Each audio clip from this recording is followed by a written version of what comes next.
샬롬. 자, 오늘은 2024년 11월 22일 오늘 금요일 저녁 시간입니다. 우리 주3교재 107페이지를 펼쳐서 우리 큐티를 진행하도록 하겠습니다. 제가 오늘 아침에 잠깐 라디오를 통해서 소식을 들으니 저도 오늘 처음 알았습니다. 11월 22일은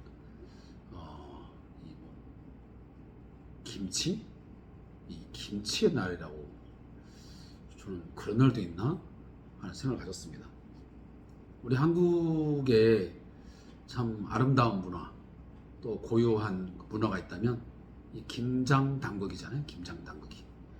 네, 이 김장당국이는 우리 옛날 시골에 보면 서로 품앗이도 하고, 또 한 포기, 두 포기 서로 나누어서 맛을 보고, 서로 격려하고, 서로 함께 흥겨워하고, 또 뭔가 그 동료 의식, 또 한 공동체 의식을 이렇게 함께 하는데 굉장히 중요한 역할을 했던 것이 바로 이 김장 문화입니다. 오늘 바로 김치의 날이라고 하더라고요. 어쨌든 요즘에 날씨가 무척 많이 추워졌습니다. 추운 날씨 가운데 성도님들 건강 잘 챙기시고, 특히 독감 예방 주사 이미 또 맞은 분도 있고 아직 그렇지 못한 분인데 조심하셔서 건강 잃지 않았으면 좋겠습니다. 자, 오늘 말씀을 묵상하기 전에 같이 기도하고 시작하겠습니다.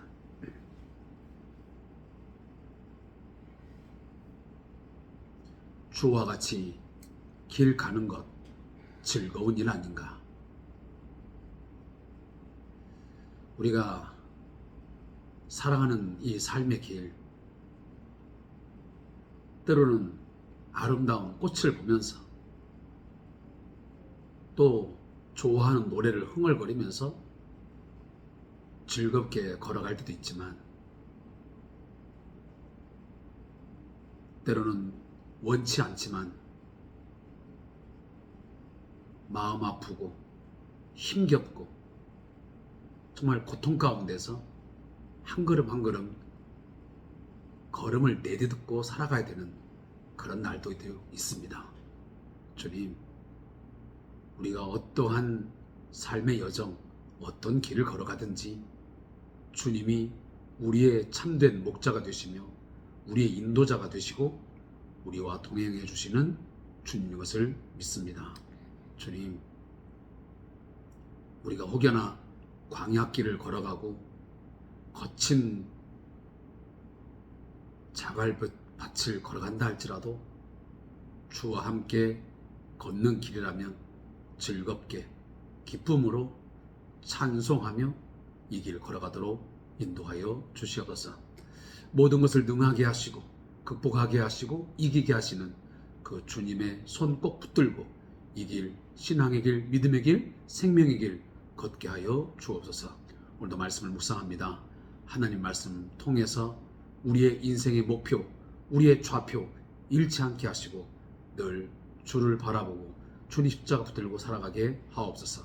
예수님의 이름으로 기도합니다. 아멘. 하나님 말씀은 에레미야 52장 24절부터 34절 말씀을 같이 읽겠습니다.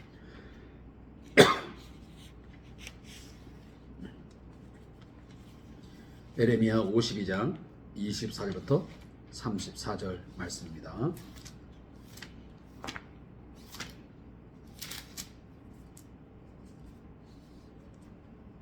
우리 한 목소리로 말씀을 읽겠습니다. 사령관이 대제사장 스라야와 부제사장 스바냐와 성전 문지기 세 사람을 사로잡고 또 성 안에서 사람을 사로잡았으니 곧 군사를 거느린 주의관 한 사람과 또 성중에서 만난 왕의 내시 7명과 군인을 감독하는 군 주의관의 서기관 하나와 성 안에서 만난 평민 60명이라. 사령관 느부르사라단의 사라단은 그들을 사로잡아 리블라에 있는 바벨론의 왕에게 나아가매 바벨론의 왕이 하맛 땅 리블라에서 다 쳐 죽였더라. 이와 같이 유다가 사로잡혀 본국에서 떠났더라. 느부갓네살 왕이 느부갓네살이 사로잡아간 백성은 이러하니라.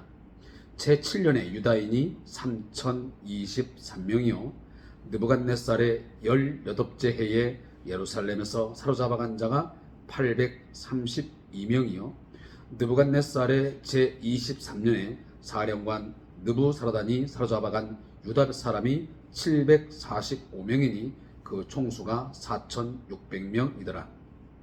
유다왕 여호야긴이 사로잡혀간 지 37년 곧 바벨론의 에윌 브로닥 왕의 즉위 원년 12째 달 25째 날 그가 유다의 여호야긴 왕의 머리를 들어 주었고 감옥에서 풀어 주었더라.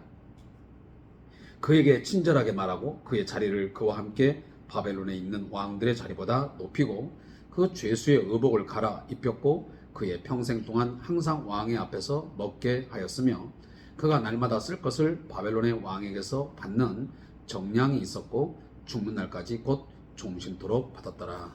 아멘. 자, 오늘 본문은 이제 에레미야서를 마치는 부분입니다. 에레미야서는 성경에 많은 책들이 있지만 특히 이 구약 성경에서 시편 다음으로는 가장 긴 장으로 이루어져 있습니다. 그래서 시편은 150편까지 되어 있고 이 에레미야서는 총 52장까지 그렇게 만들어져 있습니다. 특히나 이 에레미야서는 남유다의 이 멸망기, 거의 이제 한 나라가 서산에 해가 지는 것처럼 한때를 살다가 이제 사라지는 그런 상황의 이야기들을 전체적으로 담고 있습니다. 그 부분에서 거의 이제 정말 마지막 부분인데 그 부분에서 오늘 본문은 제목은 여호야긴 왕의 석방입니다. 자, 다시 한번 반복합니다. 남유다의 마지막 세 왕, 귀가 닳도록 들었습니다. 첫째는 여호야김, 그 다음에 그의 아들인 여호야김, 그리고 다음 나온 것이 바로 우리가 마지막 왕으로 기억하고 있는 시드기야. 이 시드기야는 바로 이 여호야김의 형제입니다. 그러니까 이 여호야김에게 있어서는 마지막 왕은 숙부, 작은 아버지가 되겠죠. 자, 그런 형태로 그 마지막 새 왕국이 형성되어 있습니다. 근데 오늘은 앞에 부분은 이제 시드기야의 이야기였다가 바로 오늘은 이제 본문에 여호야킨 왕의 이야기를 잠깐 꺼내고 있습니다. 왜냐하면 이 시드기야는 우리가 어제 말씀한 것처럼 그가 죽을 때까지 이제 두 눈이 뽑혀가지고 옥에 갇혀서 살게 되는 그런 최후를 맞이하게 되었기 때문에 이제 여호야킨은 생존한 그런 왕이 아니겠습니까? 그는 바벨론이 예루살렘에 이제 쳐들어와서 포로들을 끌어갈 때에 세 차례를 쳐서 끌려갔습니다. 세 차례를 걸쳐서 우리가 아는 대로 이 다니엘과 세 친구 아는 대로 그런 사람들이 이제 끌려가게 되지 않습니까?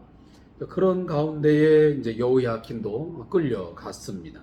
그러다가 오늘 본문에 보면 37년 만에 그들이 사로잡혀 노예로 끌려간 지 볼모로 잡혀간 지 37년 만에 석방이 되어서 신분이 회복된. 지금 이 본문에서는 이렇게 설명합니다. 어떻게 나오냐면 머리를 들어 주었고 그랬는데 31절에 이 머리를 든다고 하는 것은 바로 신분이 다시 원상 회복된다는 그런 의미를 그렇게 설명을 하고 있는 것입니다. 그래서 감옥에서 풀려나서 다시 그러한 자리로 올라와서 그 느부갓네살 왕에게 아주 좋은 대접을 받아가면서 높은 대우를 받아가면서 종신토록 지원을 받으면서 살게 되어집니다. 그런 이야기가 마지막 부분에 나와 있습니다.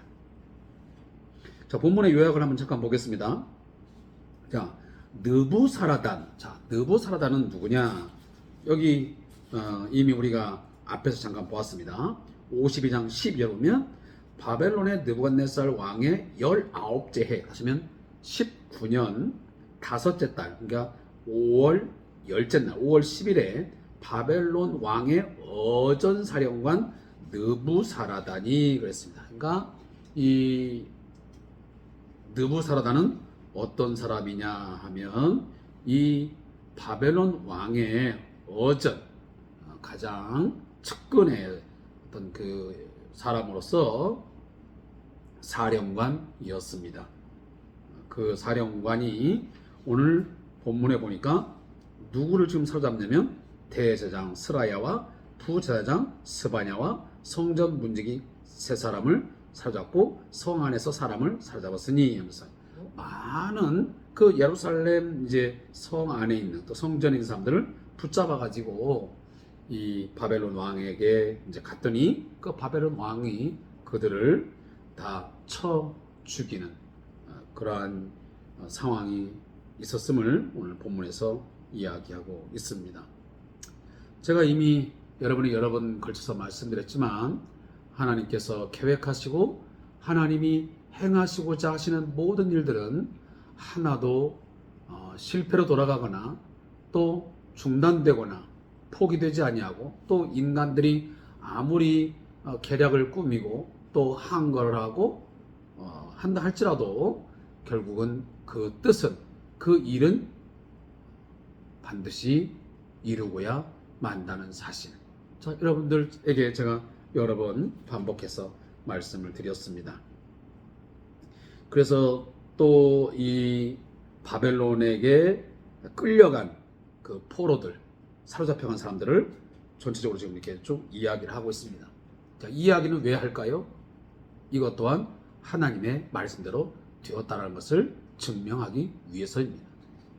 이미 하나님께서는 여러 차례에 걸쳐서 에레미야를 통해서 그렇고 그 기타 많은 뭐 스바냐나 이런 사람들 통해서 이 바벨론의 이 느부갓네살 왕에게 너희가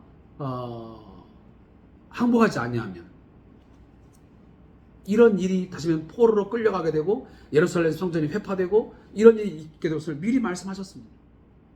그러니 그 바벨론 왕에게 그냥 항복하라. 그리고 그가 주는 어떤 삶을 누리라고 그렇게 말했는데도 불구하고 끝끝내 그들은 친애국 정책을 펴고 또 아수르 편에 들었다가 하루아침에 이렇게 말씀대로 되어지는 심판을 그들의 삶의 열매로 거두게 된 것입니다. 따라서 이렇게 성경 하나하나를 기록하는 이유는 다른 데 있지 않습니다.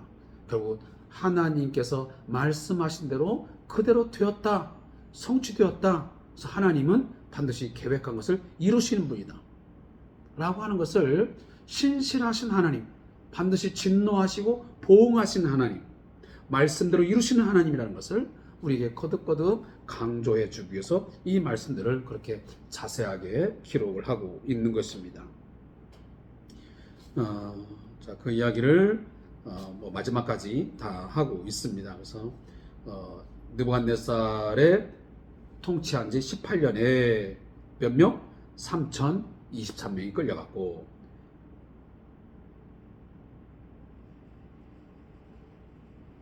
제7년에 죄송합니다. 제7년에 그 다음에 18년에 832명 그 다음에 23년에 745명 그래서 총 몇 명이다? 다 더하게 보면 4600명이 끌려간 것으로 되어 있습니다. 그런데 이 차이가 조금 납니다. 뭐냐면 열왕기하 24장에서 보면 총 18,000명 정도가 1차 때 여호야긴 왕을 비롯해서 끌려갔다고 그렇게 나옵니다. 그런데 왜 여기서는 4,600명일까? 자, 그 차이를 정확하게 알 수는 없지만 유추해 볼 수 있는 건 뭐냐면 유대 사회에 이렇게 사람 수를 세는 거 보면 예전에 보면 이 남자 성인들의 수를 셉니다. 그리고 여자나 어린아이들은 그 수에 넣지를 않는 그런 문화가 있었습니다. 따라서 여기 지금 느부갓네살 왕이 제7년 그리고 18년 그리고 마지막에는 23년에 끌려갔던 약 4,600명은 아마 성인 남성만을 개수한 숫자가 아니겠나. 그리고 열왕기하 24장에 나오는 그 18,000명이라는 것은 여자와 아이들까지 다 포함되어진 남녀노소를 모두 포함한 숫자가 아닐 것인가 하는 그 정도로만 추측할 수 있습니다. 어쨌든 뭐 숫자가 그렇게 뭐 꼭 중요한 건 아닙니다. 어쨌든 말씀대로 되었다는 사실이 중요한 것이죠. 그 정도만 하고 제가 저자의 묵상을 읽고 오늘 말씀을 맺도록 하겠습니다.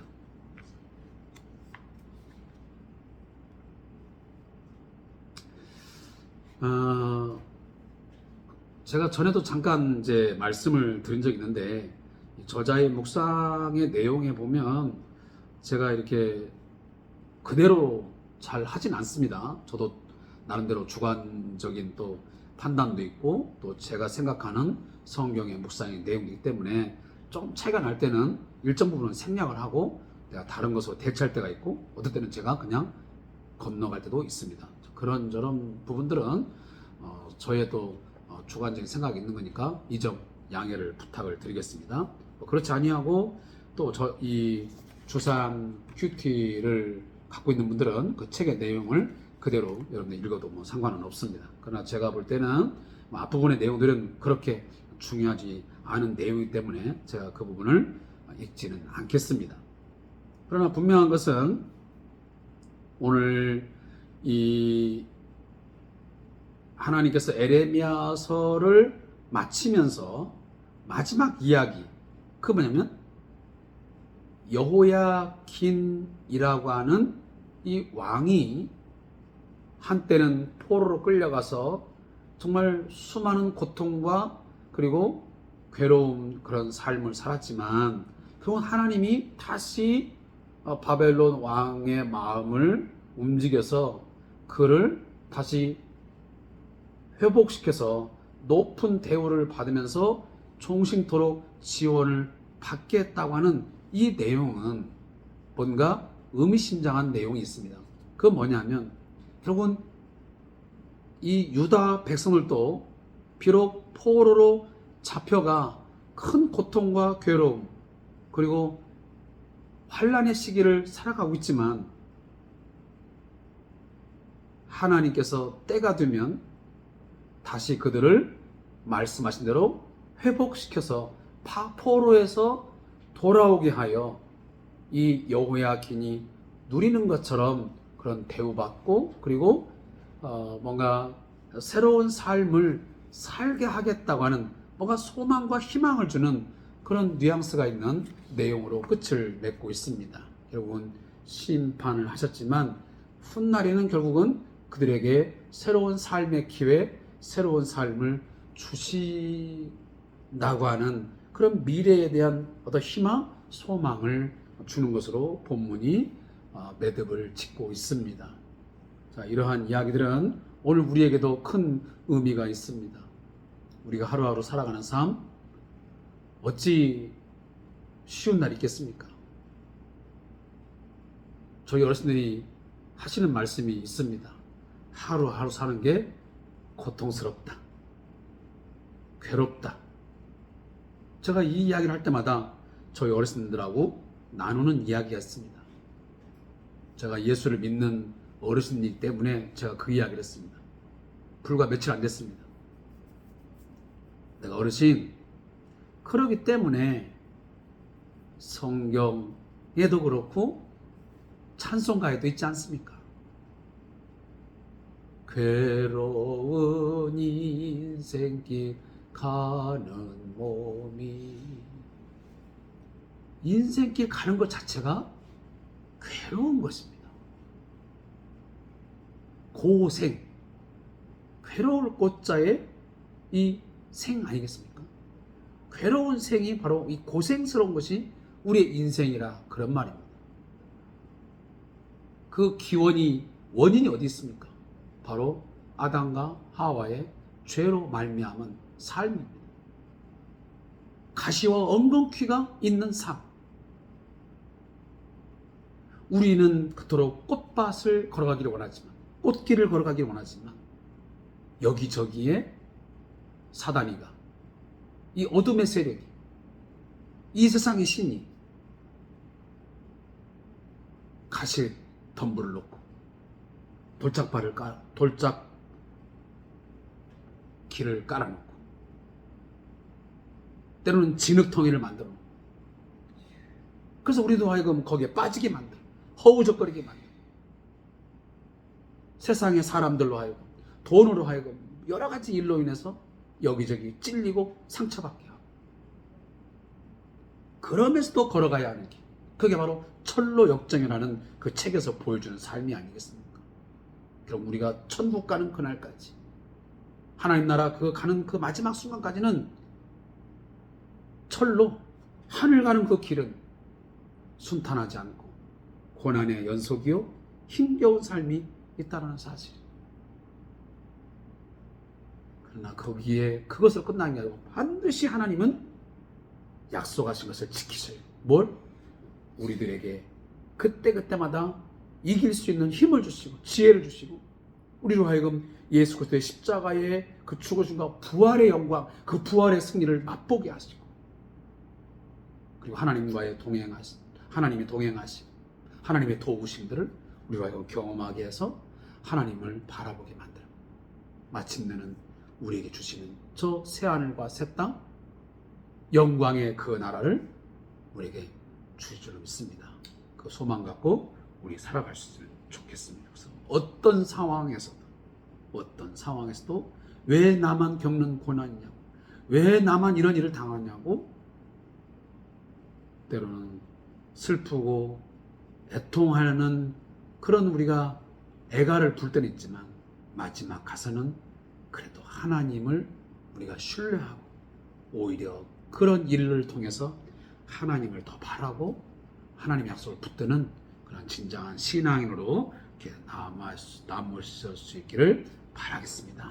우리의 소망은 반드시 이루어지는 참 소망이지 거짓 소망, 뜬구름 잡는 이야기 아닙니다. 꼭 믿으시기 바랍니다. 기도하겠습니다.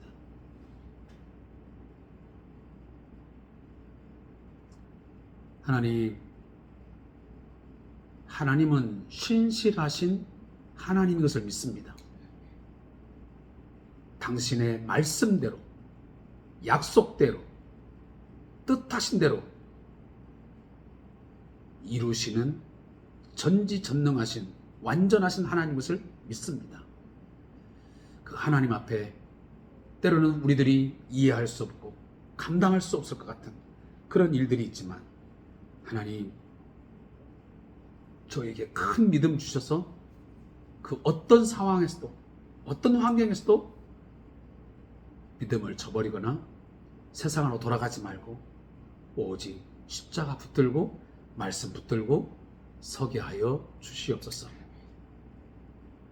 우리 가는 길 거친 길이요, 광야길이요, 험난한 길이요,